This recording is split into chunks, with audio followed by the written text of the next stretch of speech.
मतदार यादीवर तर टिकड्या तेव्हाच उडाल्या. महाराष्ट्राच्या जनतेनं तुम्हाला डोकं आणलेलंच नाही, एक लक्षात घ्या, मी वारंवार सांगतो.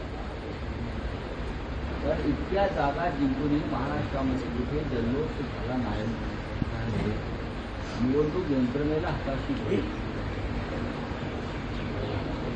मतदार यादी घोटाळेपर्यंत पैशांचा प्रचंड वापर करून यंत्रणा विकत घेऊन आपण जिंकला. पण हे महानगरपालिका निवडणुकीत आहे. निवडणूक आयोगावरती विरोधी पक्षानं सर्वपक्षीय शिष्टमंडळाला हा पहिला हल्ला केला. सर्वपक्ष शिष्टमंडळाने भेटून निवडणूक आयोग आणि सत्ताधाऱ्यांमधलं जे सातत्य आहे ते उघड केलं. आता एक पाऊल पुढे जाईल. सर्व प्रमुख नेते जे आहेत, हॅलो, जे सर्व पक्षीय शिष्टमंडळामध्ये होते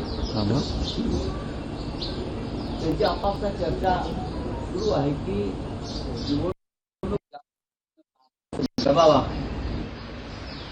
हॅलो हॅलो आणि आपण वारंवार त्या संदर्भात निवेदनं देतोय, भेटतोय, भूमिका सांगतो आहोत, पुरावे देत आहोत.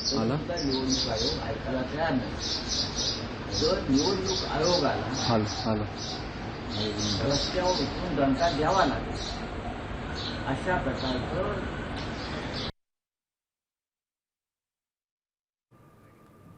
मुंबई आणि ठाण्यामध्ये गद्दारांच्या ठिकऱ्या उडणार असं म्हटलं जात आहे. कारण मुंबई आणि ठाण्यामध्ये अनेक गद्दार आहेत. खरं तर राजकीय वर्तुळामध्ये आपण पाहू शकतोय संजय राऊतांनी एक मोठं वक्तव्य केलेलं आहे. आता isakal.com आहे देशातील नंबर 1 ची मराठी न्यूज वेबसाईट. प्रत्येक अपडेटसाठी isakal.com ला नक्की भेट द्या.